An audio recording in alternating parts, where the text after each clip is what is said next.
Faith of a मुस्लिम, एक मुसलमान का फेथ क्या होता है, कैसा होना चाहिए और फेथ का मतलब क्या है। फेथ का मतलब है ईमान।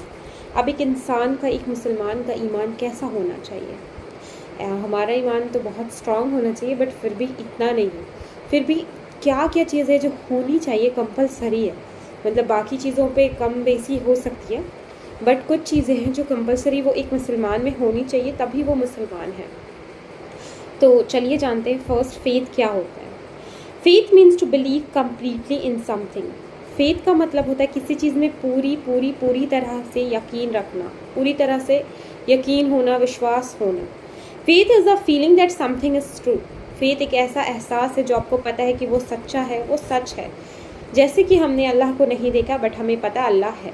हमने नबी को नहीं देखा है पर हमें पता हमारे नबी हैं। हमने फरिश्तों को नहीं देखा बट हमें पता है फरिश्ते हैं।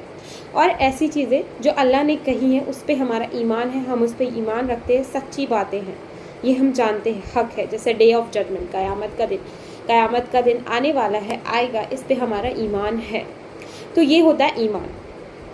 And it can be accepted without any doubt. आप इसमें ज़रा सा भी डाउट नहीं करते हैं कि नबी कैसे हैं या अल्लाह कैसे हैं या अल्लाह की किताबें, अल्लाह के फरिश्ते और जो जो चीज़ें, हम बिना किसी डाउट के इस चीज़ पे यकीन रखते हैं, यही हमारा ईमान है। इसी को फेथ कहा जाता है।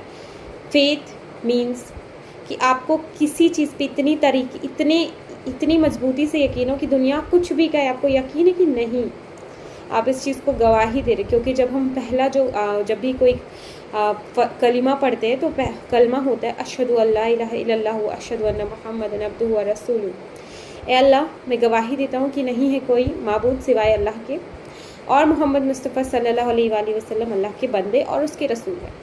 इससे ही हमारा ईमान में दाखिला होता है, या जो कन्वर्ट होते हैं वो यही कलमे को पढ़ के कन्वर्ट होते हैं। मतलब इसका आपने ये ज़बान से सिर्फ बोला, ठीक है, बट अंदर से आपने इसको अपने ईमान में, अपने अंदर से, अपने दिल में भी क्या से हिंदी में बोलते हैं, एतबार या जो भी, आपने एक्सेप्ट किया कि आपने अल्लाह को माना है कि अल्लाह एक है और अल्लाह के सिवा दूसरा कोई नहीं है। एंड आपने ये भी कहा है, आपने इसकी भी गवाही दी है कि हज़रत मोहम्मद सल्लल्लाहु अलैहि वसल्लम अल्लाह के बंदे और रसूल है, अल्लाह के बंदे और रसूल है।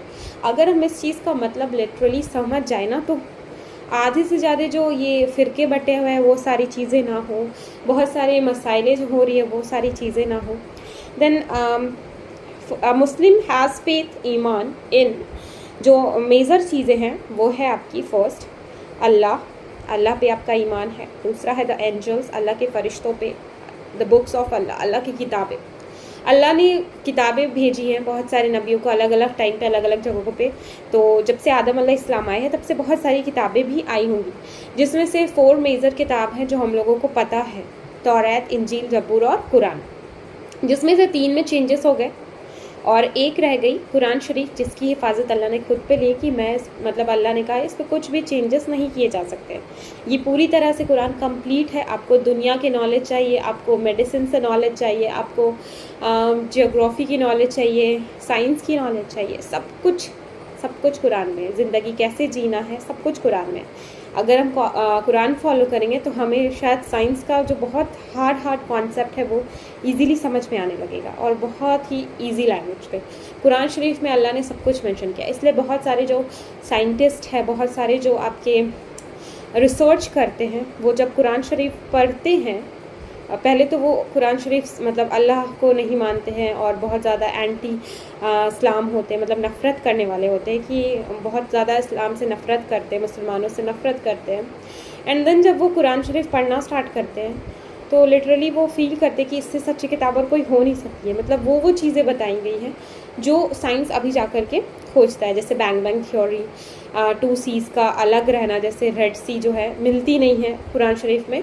अल्लाह ने बताया कि ये मूसा अलैहिस्सलाम ने का मौज़ा था, जब उन्होंने जाना था तो उन्होंने अपनी लाठी ये की और वो दोनों रास्ते बन गए और दोनों समुद्र एक दूसरे पे कभी मिलते नहीं हैं।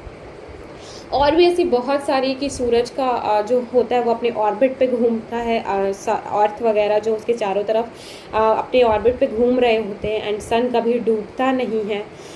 तो और भी बहुत सारी यूनिवर्स की लोहा, आयरन जो है वो बाहर से आया है, एंड मेडिकल से लेकर के इतने सारे कॉन्सेप्ट्स है कुरान शरीफ में बताए हुए, इतने सारे कि मतलब जब मैंने देखा तो मैं हैरान थी कि ये सब तो हम लोग साइंस में पढ़ते थे और मतलब सोचते थे कि मतलब बहुत इंटरेस्टिंग लगता था साइंस फिर कि इतनी सारी चीज़ें इन्होंने कैसे पता करी, बट वो तो एक्चुअल में कुरान शरीफ में मौजूद है। वो तो उन्होंने वो शायद पढ़े होंगे, उसके बाद उन्होंने देखा और फिर रिसर्च करके इसको अग्री किया, येस इट इज़ ट्रू। तो मैं मतलब जब मैंने देखा तो अल्हम्दुलिल्लाह मैं बहुत ज़्यादा मतलब खुश हुई कि या अल्लाह, मतलब आपने जो चीज़ें मतलब बताई, अगर लोग सच में कुरान शरीफ को पढ़ना स्टार्ट कर देना तो उनके लिए बाकी सब्जेक्ट्स पढ़ना बहुत इजी हो जाएगा, बाकी चीज़ें, दुनिया की चीज़ें जानना बहुत आसान हो जाएगा। डिप्रेशन में लोग बहुत कम जाएंगे एंड पॉजिटिव डिप्रेशन में रहेंगे। जैसे आपको टेंशन होनी चाहिए बट पॉजिटिव होनी चाहिए कि नहीं, कुछ भी होगा, अच्छा बुरा जो भी होगा वो अल्लाह की तरफ से, और ये आपका ये तवक्कुल अल्लाह पे होना चाहिए। मैं तवक्कुल पे भी आऊँगी इंशाल्लाह, तवक्कुल का मतलब क्या होता है। तो यहाँ पे मैंने अभी बोला कि ईमान होता है अल्लाह पे आपका हो, अल्लाह के नबियों पे, मैसेंजर्स ऑफ अल्लाह, अल्लाह की किताब पे, जो मैंने बोला कि 4 मेजर किताब है, और भी किताब है जो इब्राहिम अलैहिस्सलाम को मिली थी वो भी है, मैं उनका उसका नाम भूल रही हूँ। And the day of judgement, क़यामत के दिन पे, क्योंकि जो नॉन मुस्लिम है या जो है वो क़यामत के दिन को इनकार करते हैं बहुत सारे कि क्यों होगा, कैसे होगा, क्योंकि उनको नहीं पता है और वो नहीं जानते, इसलिए उनको नहीं पता है कि सच में ऐसा होगा, एक्चुअल में ऐसा होगा। और इवन बहुत सारे मुसलमान को भी ऐसा लगता है ना, मतलब अब उनके लिए जहन्नम वर्ड सिर्फ एक वर्ड बन के रह गया है कि हाँ जहन्नम है, मतलब ऐसे इतना ज़्यादा चिल हो गया आजकल का इंसान कि देखा जाएगा देखा जाएगा, अल्लाह तो माफ़ कर देंगे, सल्लल्लाहु अलैहि वसल्लम तो बख्शिश करा ही देंगे।